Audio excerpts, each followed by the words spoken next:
என்ன paper valuation பண்ணிருக்கியா? என்ன இவ்வளவு பேப்பர் இருக்கம்மா, முடிச்சிருவியா டைமுக்குள்ள? பேப்பரை முடிச்சிருவேனாங்கிறது என்னோட பிரச்சனை இல்லை, எப்படி பண்ணியிருக்காங்க அப்படிங்கிறது தான் என்னோட பிரச்சனை. ஏம்மா நீ என்ன வேல்யூ பண்ற? நீ தானே மார்க்கை தீர்மானிக்க போற.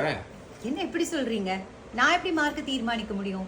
40, 60, 80, 100 அப்படிங்கிறது அந்த ஸ்டூடெண்ட் தானே தீர்மானிக்கணும்.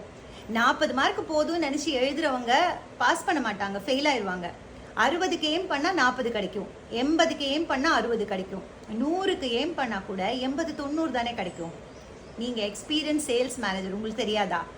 இந்த சுமாரு குமார் ஆட்டிடியூடோட மைண்ட்ல 40% வச்சுக்கிட்டு எல்லாரும் வாழ்க்கையில வெற்றி பெறுறாங்களே, நான் மட்டும் ஏன் தோத்து போறேன் அப்படின்னு நினைச்சா இந்த 40% மாத்தணும். முதல்ல பேப்பர்ல மாத்தணும், அப்புறம் லைஃப்ல மாத்தணும். லைஃப்ல மாறும். கரெக்டா? உண்மைம்மா, ரொம்ப உண்மைம்மா.